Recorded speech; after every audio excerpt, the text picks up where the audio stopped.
Yeah,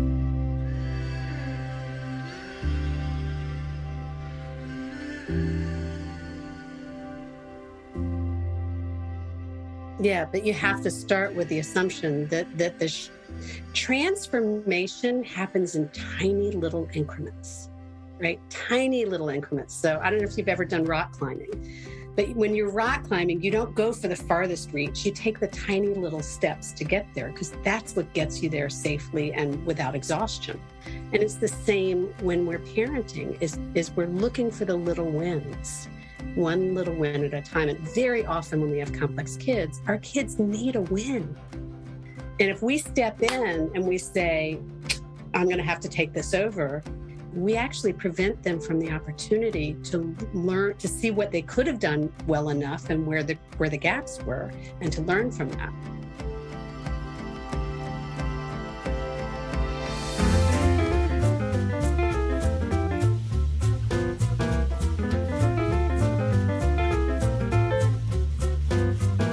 Hello, everybody, and welcome to Taking Control, the ADHD podcast on Truth Story FM. I'm Pete Wright, and right there, it's Nikki Kinzer.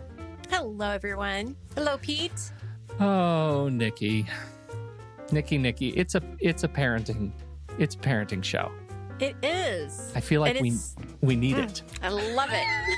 We're hungry for it. Oh, yes. I'm going to start off with a story. I'm not going to tell you right now. I'm going to tell you when we get our guests on here because I think it's going to give us a way to start talking. It's a parenting moment that I'm not afraid to admit threw me a little bit sideways. I was surprised. It ended well. I'm okay. Everybody's okay. But parenting, it's amazing, especially parenting within the storm of ADHD. So fun. Yes. So fun. We've got our return guests. They're fantastic from Impact Parents today, and we're going to talk all about families and how we can, as parents, help implement tools to help our kids become independent and confident and strong and not be afraid that they're going to, miss something important or, forget to go to the dentist. I don't know. It's stuff. It's stuff. And so we're excited to have our guests back today. They are wonderful people. We'll introduce them momentarily. Before we do that, head over to takecontroladhd.com and get to know us a little bit better. You can listen to the show right there on the website or subscribe to the mailing list, and we will send you an email each week when new episodes drop. Connect with us on Twitter or Facebook at TakeControlADHD. And if this show has ever touched you or helped you make a change for your life for the better, if you've ever found that you understand your relationship with ADHD in some new way, we invite you to consider supporting the show directly through Patreon. Patreon is listener-supported podcasting. A few bucks a month guarantees that this show will continue to grow and that you get some perks. Perks like joining us for the live stream of this show as we record it. That's always fun. We always stick around with our guests after the end of our podcast recording, and we get to ask them questions that don't make it to the final show. If you're a member of the show, you get access to those live streams. You can join us and ask your questions directly to our guests. That is a super great perk, and you should take advantage of it. Just one of many. Head over to patreon.com/theADHDpodcast to learn more. Do we have news for the people, Nikki Kinzer? No. What? It's a slow news day. Slow news day. Outstanding. I know, right? We can get right into the interview. All that housekeeping out of the way. Let's go ahead and talk to Diane and Elaine. Diane Dempster and Elaine Taylor-Klaus are back from Impact Parents. Now, you'll remember them. They've been back a couple of times before. It was originally Impact ADHD, but that was too small a pond. Now it's Impact Parents, and they're amazing. They are podcasters and coaches, and they teach other coaches how to be coaches, and they help a lot of parents. Today, they're here to talk to us about how families can implement tools they learn in real ways to help our kids be independent and successful. Diane and Elaine, thanks for coming back. We're always happy to come and visit you. Welcome. Indeed. Welcome. So, my daughter, she's 19 now. We've talked about her before. Fun, I'm sure even we've talked about better. her before. She's We're 19. jumping right in. Yeah. This is going to get Right. ready. Well, look. You'd say what I hear is we're going to be talking about how families can implement tools they learn in real ways that can help our kids be independent and successful. And so I have this kiddo, 19. Wait, can I just, even before you say anything, I want to tell you, and even if she was nervous coming to you, you're already scoring a parenting win because she came to you. Yes. Thank you. Okay. Thank you. So This has extra nothing props. to do. She's and we've spent a lot of years trying to get something right. She has Right. been working at a primitive skills camp all summer. She's a teacher there. She leads kids in teaching primitive survival skills. She goes into the mountains on a Monday and comes back on a Friday, and she's training with other people her age and demeanor. And we have worked for so long to help her with social skills and confidence and all these things. And this is like the pinnacle experience because she's without us. She hasn't gone to college yet because she did her first year at home. And she comes home. I pick her up at the train station and she gets in the car. And we've been doing this all summer. So I have these Friday events with her. All summer, she comes home. She says, yeah, it was great. I had a great time. No other real significant stories. And this time she comes in, she gets in the car and she says, before you go, she puts her hands up over her mouth, her fists up over her mouth. Bless her And I heart. said, what is going on? She said, I have to tell you something before you move the car. I said, what happened? Did something happen? Are you hurt? Are you okay? She said, I got a tattoo.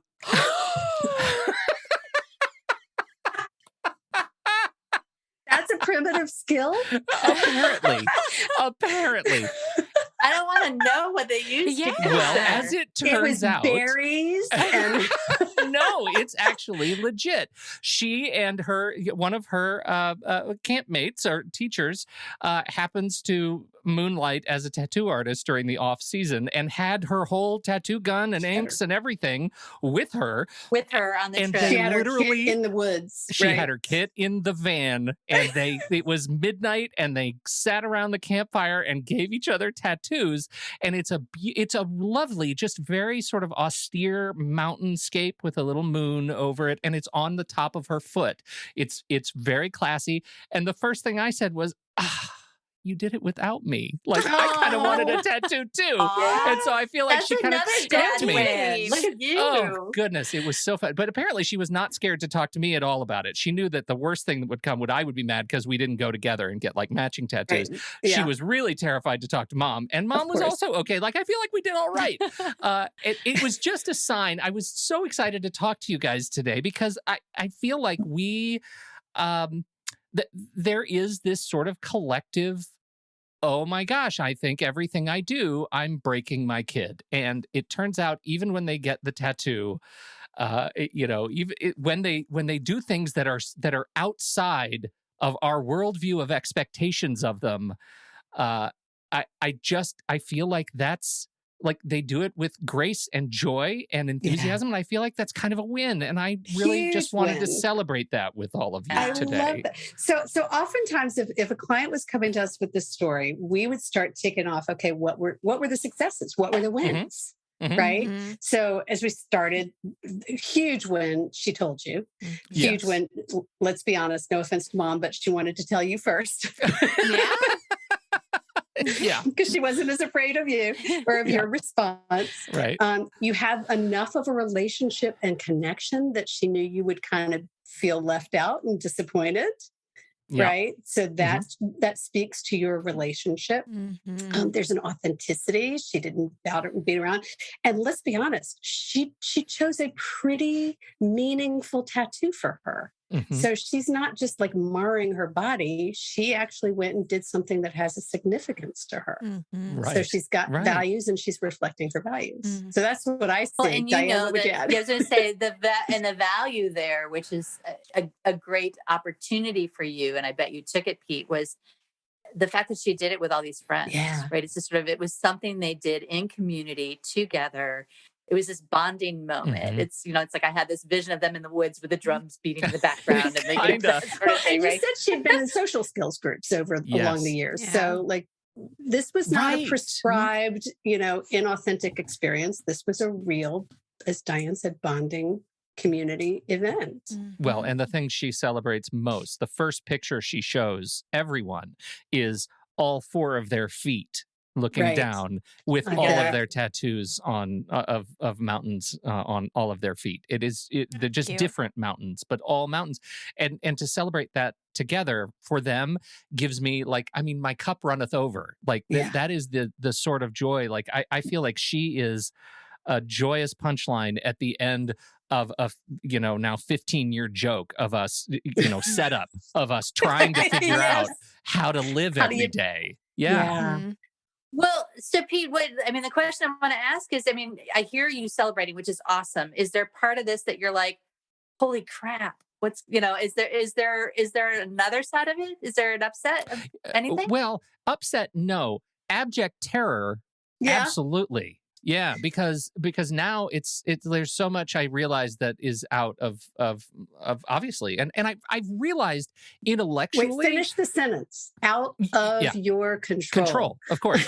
and I realize, but see, that's important because intellectually, intellectually, I've known that for a long time. Like Right. I haven't been able to influence her, in many years, but in my heart, I realized that I had not let go of that. So I'm going to challenge your language a little bit. Can I play with it? Yeah. I would argue that you have great influence. You haven't controlled in a long time, which is appropriate. And exactly what you needed to do was to begin to relinquish control and transfer it to her. But you've maintained relationship, which is how you've maintained influence, which is why she got a beautiful mountainscape tattoo in a subtle place instead of something that could have been really horrific. Like, A Dad broken sucks. heart with dad written in it. Yeah, right. Yeah. I mean, Yeah. there's so much juicy stuff. And we've been doing a huge amount of work this year in 2021 with parents of young adults. And so you just kind of spoke right to so many of the pieces of it, because it's all about communication and connection and relationship and control. Yeah. So, Yeah, absolutely. I didn't even know that this was going to be such a I know. rich field. I feel like this Yeah. isn't going to be So- a few minutes of them coaching us. I know. Yeah, exactly. Because- It sounds like I need it. No, you did great. You should feel No, really you proud did of great. yourself. Thank you. You did great, Yeah. great, Pete. One of the things that we're dealing with is I have a son who's going into his freshman year of college. And we, up to this point, have really tried to let him do his thing and get registered and enroll and get his housing. And, he's getting all the emails. I've told him, I'm not getting him. You're going to have to do it. And, I had to step in last week because he Fair. missed his orientation that's required.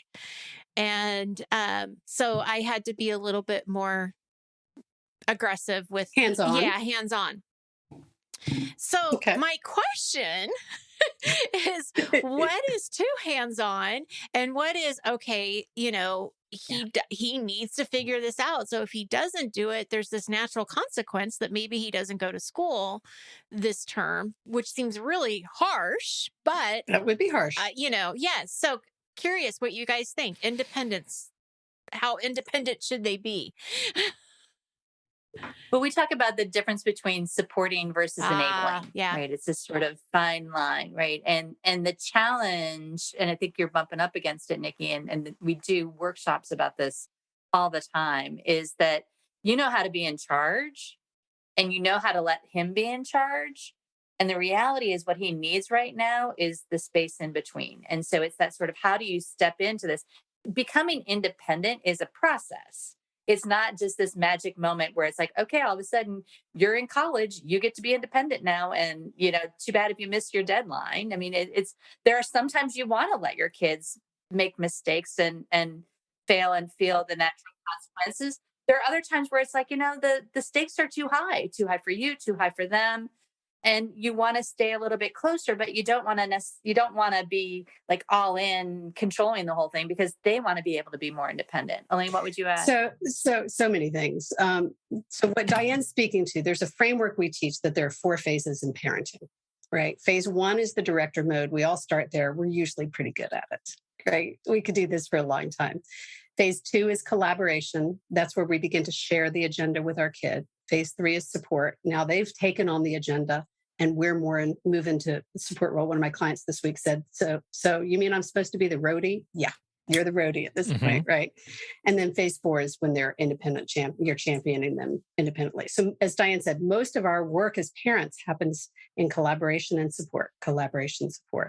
And the game is to figure out when are we sharing the agenda, because he may not be ready to do it completely independently on his own. And when is he really have it and we move into support role. So in this case, you started with, okay, you're on it. You're on your own. That may even be phase 4.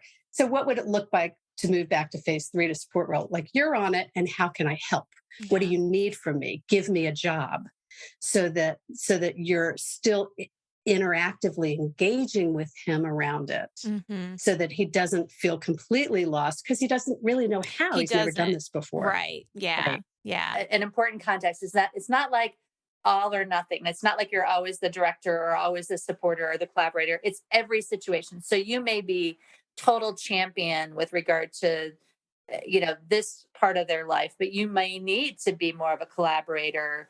In finances is a great example where parents collaborate with their kids on finances. I had a mom this morning with a 30-year-old her daughter showed up on their doorstep yesterday who said, my credit cards are all maxed. I need help. Will you please help me unravel from this financial drama? And she needs them to step into a supportive role, even at 30. Right. So, and I'm thinking about, my eldest kid, and I think because I keep thinking tattoo, right? Yeah. Because when our rule with them, just as a funny aside, was you have to be on your own insurance, and you can have a tattoo when you're on your own insurance, as long as you're on ours, no tattoos. Oh, you mean getting non-sterile rule. woodland tattoos would not have fit the rule? Only I like at age rule. 19, we see in social media, tattoo. So of course my husband picks up the phone and calls, and she's like, I just got SAG insurance. Jeez. Great. So anyway, that's the kid I'm thinking about, because my eldest child, they are very independent now and functioning and, married, living on their own, but became an actor at a very early age. And so when they moved out to California and we're here in Georgia, there were things where they were taking it on their own, getting up, going to school, getting to rehearsals, all that stuff was theirs. But as Diane said, the financial stuff was still on our plate for many years. The health insurance wasn't until the tattoo. But we would navigate with each other. Where are you ready to take it independently? And where do you still need my help? And what do you need from me? So it was a conscious conversation. It wasn't just to throw my hands up in the air, I'm done. Well, I think that gets to that absolutely gets to the challenge that I feel like I'm living in every day, which is that liminal space, right? Yes. That like, I feel like I've walked into the woods and it's really dark and my kids are in there too. And neither of us know what we're doing, but we're kind of finding our way, looking for the other side. And the degree to which we're walking out and walking back in the other way changes from conversation to conversation, right? And you can hear the Sondheim musical. Yeah. And it does. Oh, yeah. You can hear the tones, right? There are giants in the sky. Yes. Yeah. Believe me.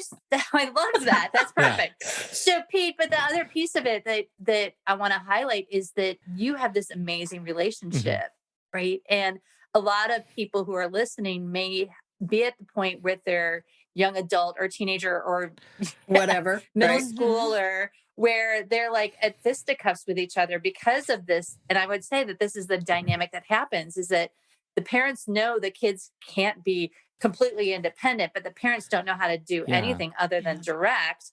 And the kids are like, Mom, leave me alone, get out of my business. Well, and mom doesn't know how to do anything other than that. And what happens is the mom's been directing so long that she then says, often she, could be he, the parent says, fine, you're on your own. And they throw their hands up. And then the kid fails because they don't know how to do it. And then the parent takes that as justification to say, see, I told you needed me. Instead of really collaboratively working with the kid to figure out where can you do it independently and where do you need me to pull back.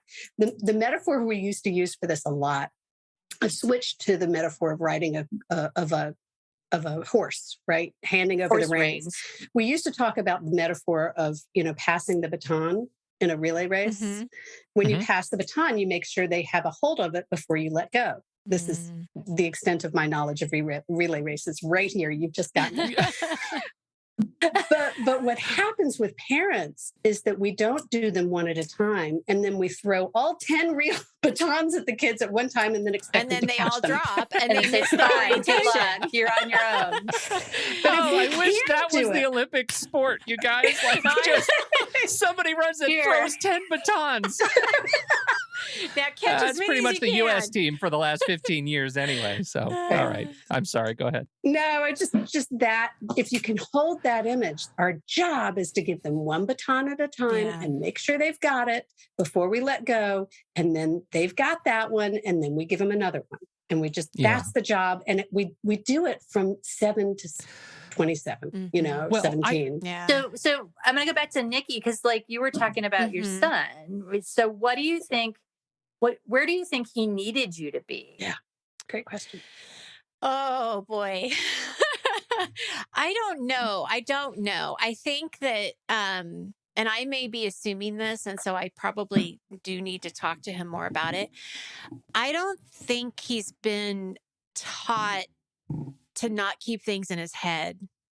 Mhm. And so I think part of it was a real legit, it was really an honest mistake. He thought it was on Saturday the 28th when it was actually on Tuesday the 24th. And when he, got the email that he read That he 2 missed days it. later, that he Right. missed it. And so I think that part of it is I was expecting him to be a little bit more prepared and ready than he is. And I don't think he is. I don't think he's organized enough to think, oh, I should probably write this down and put it somewhere to remember. Oh, this really is important, So here's my question, Nikki. Mhm. When he came to you to tell you, was he appropriately concerned? I don't think so. Okay. No, was he concerned at all? Not freaked out, stressed out, but was he concerned like, oh, I missed this. Can you help me figure this out? No, he Or didn't was it ask just, me. oh, He well. just in passing said, I was because he was going to work and I said, oh, well, when's your orientation? And and I didn't even know he missed it. And Okay. he's like, oh, I missed it. It was today. And I'm like, okay, so what are you going to do? And I'm just going to sign up for another one. I contacted my person and Okay. yeah. So he handled it. Yeah, he said he contacted the admissions person that was helping him. Mm-hmm. Okay. So he handled it. Right. So no, he may not have made it to the first one, but he scheduled another one. He realized he needed to go. Well, but see, that's where I stepped in because he said he messaged his helper, but then I ended up stepping in. I probably am not a good parent. I ended up like getting. You're not a bad parent. You're not, promise you're it's not. a great place to look. It's like, did he need you to step in, or did you decide he needed you to step in? I decided because then I got onto the website and there was only 2 sessions left, and so then I contacted the school and asked if he could be put onto the list on Saturday, and they said yes, but he needs to contact us directly because I understand that in college, and I told him that I'm like, I'm out. Like they don't want me, they want you. And it did get worked out. But yeah, I did. I stepped right in and said, do this. And I almost forced him because he had gotten his second vaccine shot and he wasn't feeling very well. And I'm like, you need to text these people and let them know that you're going to be there on Saturday. Oh my God, I'm so bad because I even said, if you want me to, if you want me to text it for you from your phone, I'll do it. I just want you to make sure that you go to this thing on Saturday. And this is the pattern, Nikki, right? It's this sort of, it's okay. But what happens is we want our kids to be able to be independent, but then when they're not, we get scared and we freak out. Yeah. And then when we freak out, and just remember the voice in your head, when you freak out, the voice in your head is going to say, I have to take care of this. I'm the only one that can take care of this. And I have to take care of it right this minute.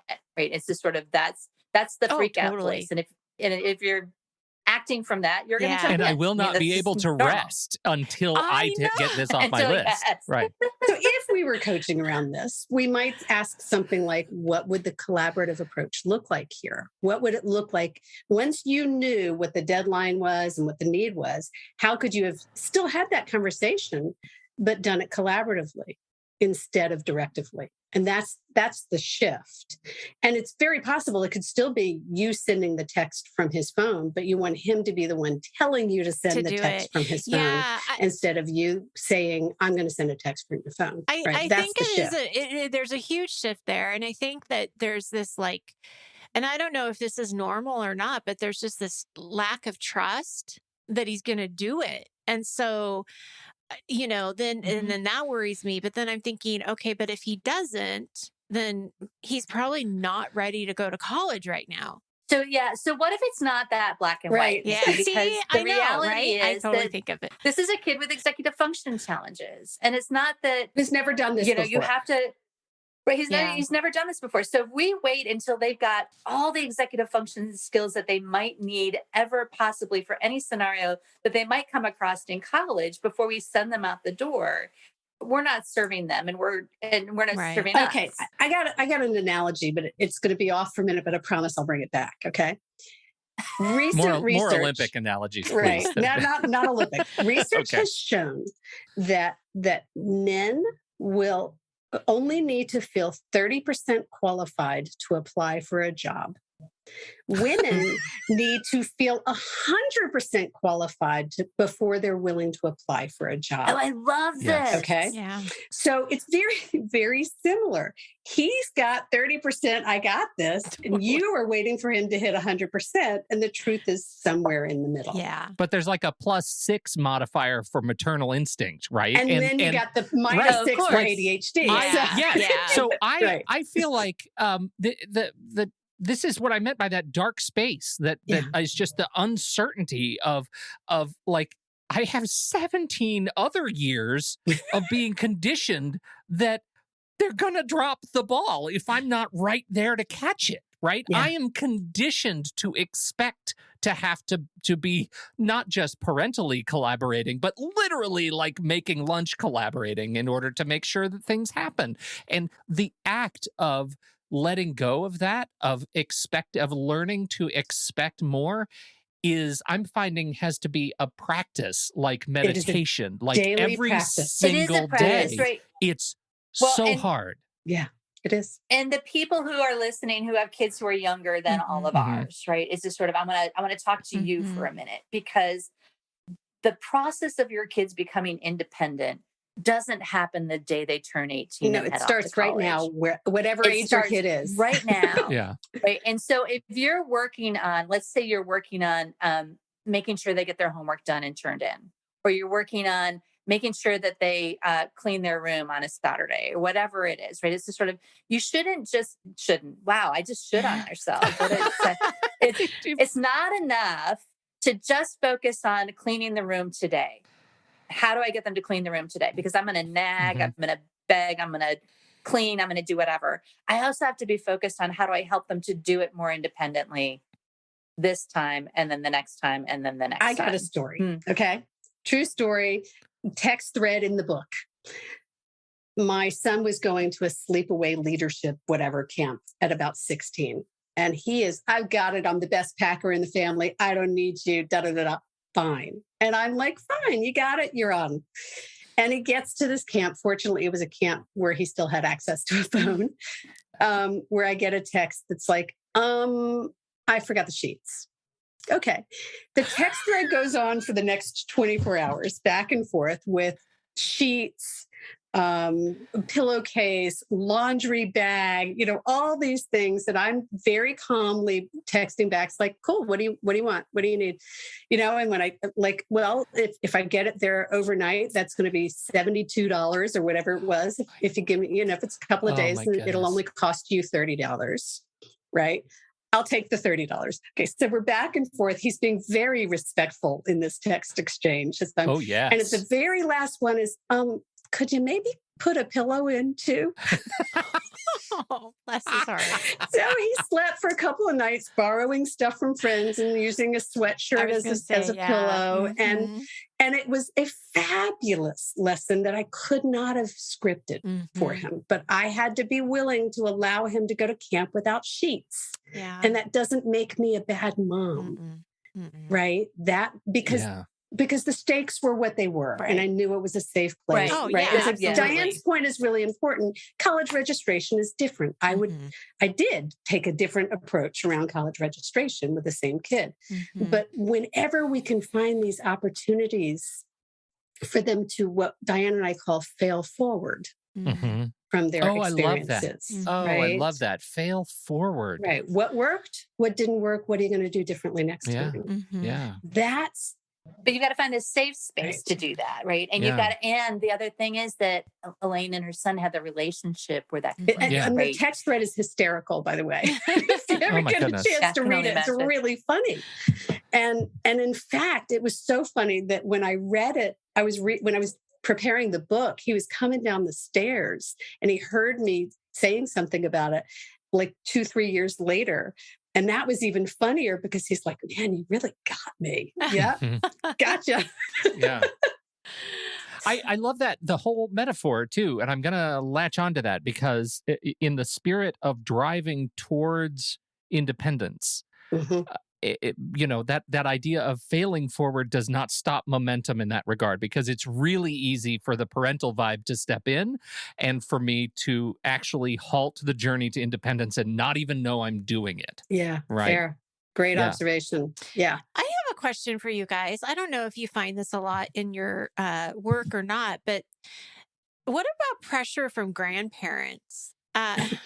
Because pressure from everybody, whether it's grandparents or the school or teachers. Yeah. Yeah. I think that the piece I would say is, yes, there's pressure. And I used that word should a few minutes ago. It's this sort of, if you can let go of, we call it shedding the shoulds, right? So if you can let go of the shoulds, whether it's from your parents or from the school or from just your brain going, but he should be able to do this, right? And or she should be able to do this. Go back to meeting them where they are and raising the bar from there, right? It's this sort of, I want to challenge my kids to be more independent, but I don't want to stand up at the, up here and go, you should be able to do this and you can't. I want to say, well, what can they do independently?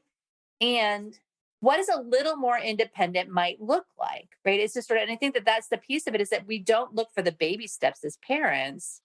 We think it's either I have to do it or they have to do it 100%. And we aren't looking for that stuff in between where you're working together or you're have an agreement that you'll check in once a week, or you'll have an agreement that you'll work on the first 3 things together and then they'll try one on their own. I mean, there's all kinds of ways to find that middle ground. Yeah, but you have to start with the assumption that the transformation happens in tiny little increments. Right? Tiny little increments. So I don't know if you've ever done rock climbing, but when you're rock climbing, you don't go for the farthest reach. You take the tiny little steps to get there because that's what gets you there safely and without exhaustion. And it's the same when we're parenting is we're looking for the little wins, one little win at a time. And very often when we have complex kids, our kids need a win. And if we step in and we say, I'm going to have to take this over, we actually prevent them from the opportunity to learn, to see what they could have done well enough and where the gaps were, and to learn from that. But even taking that step in between, instead of saying, okay, I'll help you, to say, hey, do you need help? And anything I can do? Is there a place I can, anything I can do? Give me, you used that language before, Elaine, give me a job. Yeah, I'm happy to help you. Just tell me what you need. And sometimes sometimes they won't even know. And sometimes we'll say, okay, your job is to do this. My job is to be the parent. So throw me a bone here. Give me a job. Right. Give me something to do. Right. Right. And again, but because when we do that, we're actually putting the power back in their seat. And this is all about a power dynamic. So we want to keep giving them opportunities to say yes to our support, because when they say yes to our support, that reinforces their sense of self-control. So if we come in, they feel, taken down. But if they're saying, yeah, can you do that for me? Now they're delegating. Yeah. And that keeps them in the driver's seat. That keeps them with a sense of agency. So I think the piece, this is kind of a philosophical context for it all is, but we want to be thinking in terms of really helping our kids have a sense of agency. And what does it look like? What do they feel like they're in control of? Because ADHD makes you feel out of control. Mm-hmm. Mm-hmm. And so the Yeah. more we can put that back into them, and just asking a question where they answer it puts the agency back on their seat. Mm-hmm. Well, and the reality is sometimes our kids get super overwhelmed and they don't know the answer to the That's question. okay. So you might say, what do I do? And they say, I don't know. And they're panicky or they're whatever, or stay out of it or whatever. But if you can even we call it scaffolding, take a step closer and say, okay, here are 3 things that I could do. Give me one of them. I mean, that's very, if you get an, I don't know, there's all kinds of things you can do to get them from, I don't know to, okay, yes, please help. I think this is also great. And it just makes back to the point about ADHD and your rock climbing metaphor, which is amazing and perfect, is that I feel like we don't know the grand strides we have made in the process of making them, right? We only know them. I only know them when I get to have the tattoo conversation and am immediately slapped in the face with the last 8 years of little tiny gains That's right. that we've made to get there. And we don't take enough time to stop and actually celebrate those little gains as much as we do the, oh my God, look at what we've done, hindsight gains. I told you this year we've done a lot of work with parenting young adults, and I couldn't agree with what you're saying more. We have a new coaching group that we started in March for parents of young adults. So it's only been running, the rest of our coaching group's been running for like 10 years. Yeah. This one's only about 5 months. And young adults, we mean like 18 to whatever, right? Okay. And so a new couple came into the group this last week, and they hadn't been in all year, but they got a chance to see some of the previous recordings before they came into the group. And when we did celebrations, which we do at the beginning of every call, they came in and said, we just want to let you guys know, they were talking to the other 9 parents in the room or whatever, we want you to know how much progress you've made. Because we can really see the progress you've made in these last 5 months. Right? Wow. It was unbelievable. Yeah. So impactful. Because you could see the impact on the it was just, the whole room was almost in tears.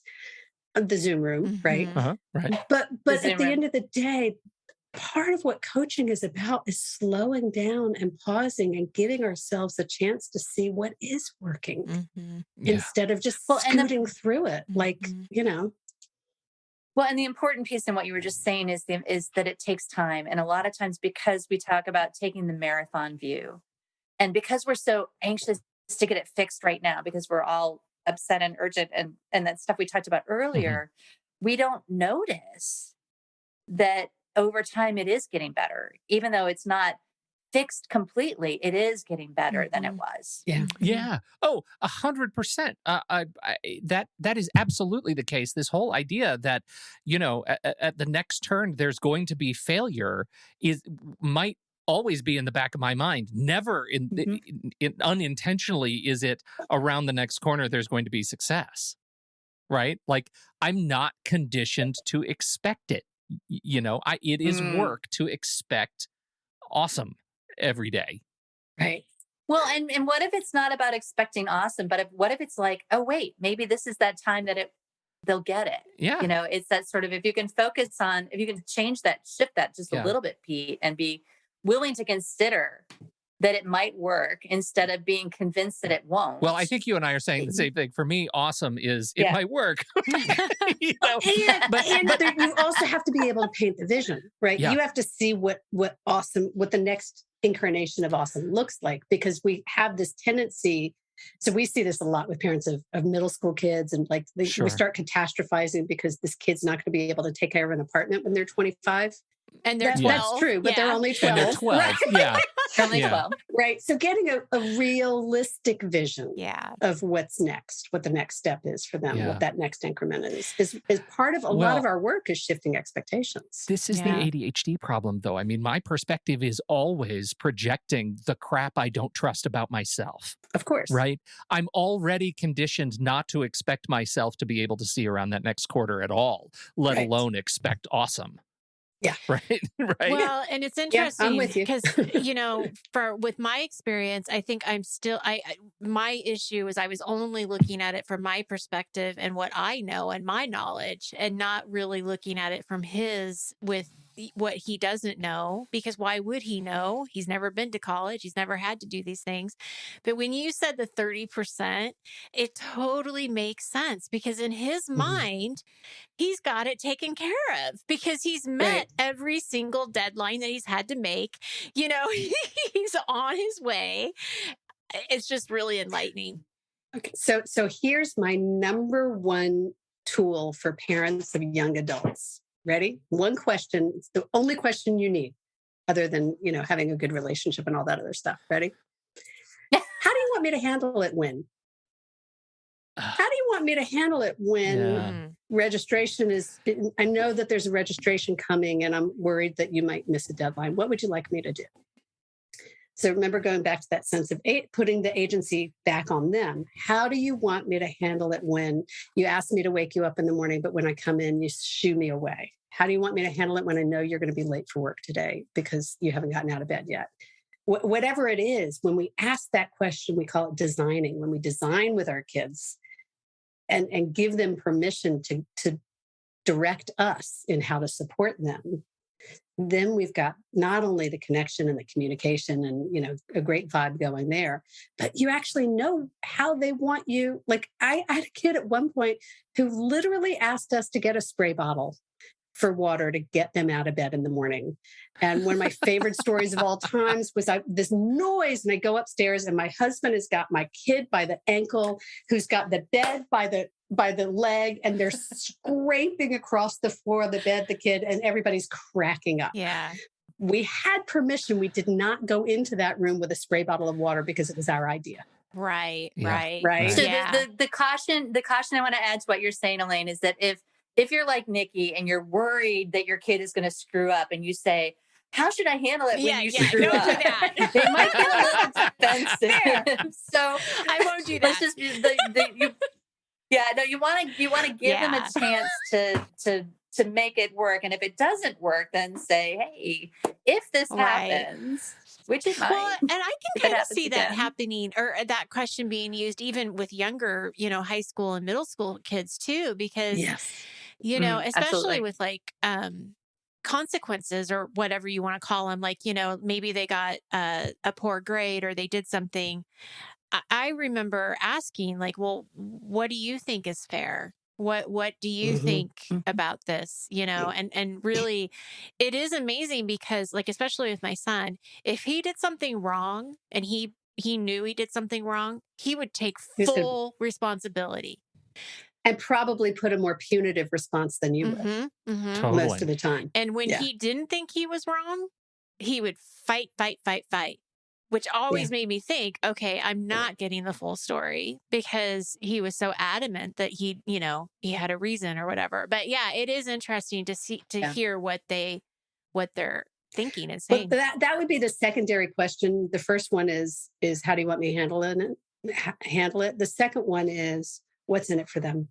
If we can just, as parents, ask ourselves the question, what's in it for her?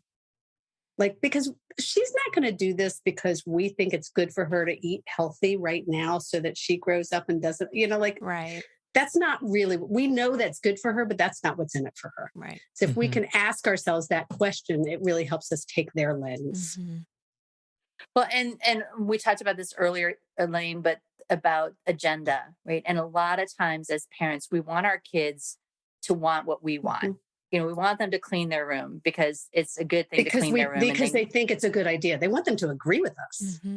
Right? Yeah. Or we want them to get good grades because they know that if they get good grades, then they'll get into, it's like all this stuff that we know as grownups that, that's our agenda. And if you're trying to get your kid to do something that's your agenda, but not yet theirs, it doesn't mean you can't do it, but it's a whole other thing than if you're helping your kid figure out solve a problem that they want to solve, not a problem that you want to solve. That's definitely a place to start. Oh, your son wants to get out of that house and go to college.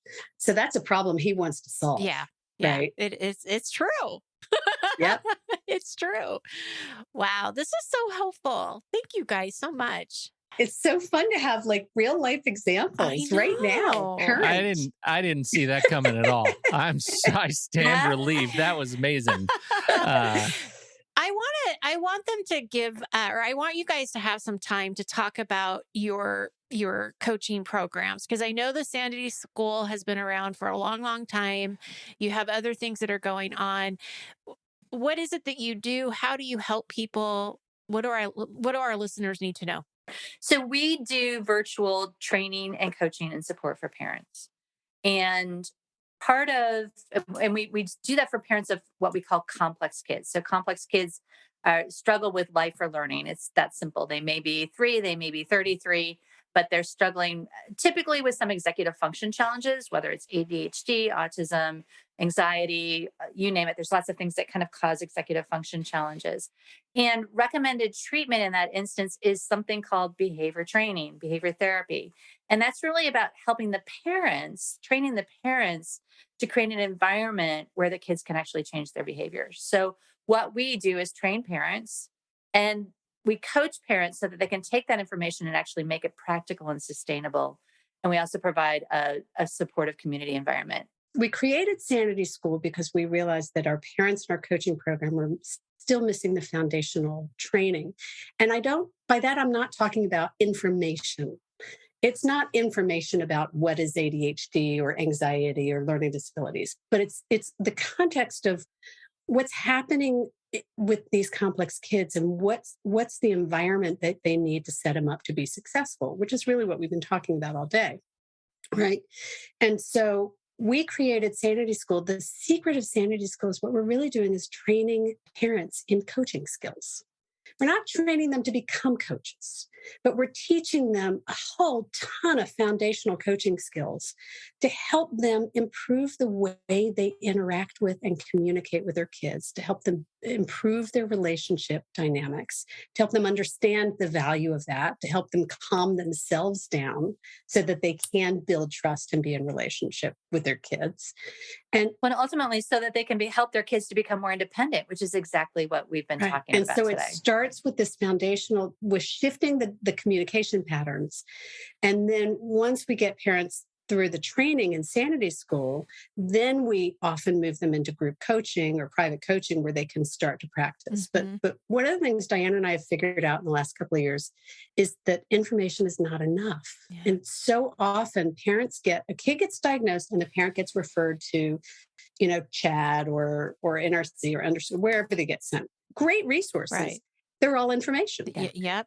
We do great webinars. Mm-hmm. It's still information. Mm-hmm. At some point you have to figure out, what am I going to do with that information? How am I going to apply it in my life right now? Mm-hmm. And I truly believe, if every parent of any kind of a complex kid could just take Sanity School, they would understand how to communicate better with their kid and set the whole dynamic up for more success in their family. So much more calm, so much more confidence, so much less stress. And it's not because we're so brilliant. It's because we took the foundational concepts of coaching and we made it really easy for parents to access. Mm-hmm. And it really makes a difference. It's 100%. Oh, I can only imagine, because I just think about the years of times or different times in the last 19 years, because he's almost 19, right? Where I just felt so alone, and I felt like I didn't know what to do, and I felt like there wasn't anybody that could understand. And when we would go to therapy, the therapist was not, he was nice, but not helpful, because again, it was, here are the books you should read about, highly sensitive children. Here's the book you should read about this or whatever. And again, it's like, that's information, great, but I'm not going to sit and read that book. And it was really hard to know what to do. And it was interesting that you say coaching, because as a trained coach, I did find that I communicated much better with him if I put my coaching hat on and started asking questions. Exactly. Instead of and that doesn't mean you become their coach. No. We want not parents to be their kids' parents. Right. But if you can bring these skills to your conversations, it changes everything. And part of what you just spoke to, so when you look at, Diane was talking about behavior management training, it's number one recommended treatment for kids with ADHD is for their parents to get training. In addition to medication, right? Those are the two number one treatments. Most parents never get a referral for training. And there's a whole bunch of reasons for that. But this part of what is included in the training, part of it is shifting perspectives. We've been talking about that today. Part of that is teaching parents how to set up an environment that supports the child and fosters independence. We've been talking about that. And part of it is giving the parents access to a supportive community where they realize they're not alone, and to a professional where they can get feedback. So like in Sanity School, they get the 6 classes, but then they get 3 months of support in our community where they get each other, and they can call us twice a month. They can call in and talk to us and ask us questions and get laser coaching. Because that's what the treatment requires, is that the parent gets some support that's more than just putting your hand on the knob as you're walking out of your kid's therapist's office, right? That 5-10 minutes is not sufficient. Well, and I think that, so there's a bunch of parents who are in the situation you are, Nikki, where it's just, they get 5 minutes with a therapist here and there. There's a whole bunch of other parents that are on the internet at 4 a.m, reading article after article, bouncing from podcast to podcast. And we both have podcasts. We both have great podcasts, and they're bouncing from podcast to podcast. As a coach, all of us know that about 10% of change is about information. 90% of change is about practice. And if you're struggling to put these ideas that you're finding on the internet or the podcast or wherever else into practice, which is what most of us have trouble doing, partly because it's overwhelming to be a parent of a complex kid, partly because a large number of us also have our own neurodiversity going on, which makes it hard for us to do stuff. Part of it is because it's overwhelming. It's hard to ask for help. It's freak out. It's all these this things, stuff, right? Yeah. So that's what parents need. They need information and they need help to put it into practice. Wow. And so that's, in a nutshell, that's what we try really hard to do as affordably and accessibly as possible. Like, we've been virtual for the whole time because we knew that parents didn't need one more office to drive to. Right. Yeah, absolutely. Yeah. Well, we'll absolutely get the links in the show notes for this. Absolutely. And also the podcast, Parenting with Impact. Yeah. And also anything else? I mean, good Lord, you guys are doing a lot. We do. We sometimes we think we're a little crazy, but mostly Diane thinks I'm a little crazy. So it works. Well, it works. I am a little bit. But yeah, we have an amazing resource. Our website is got a really robust award-winning blog. But what I would say to parents above all else is give yourself permission to do a program like Sanity School. Parents have this tendency to feel like if I've got $1 to spend, I'm going to spend it on my kids. And let me tell you that if you take just a little bit and spend it on you, it will make all those other dollars go a whole lot further.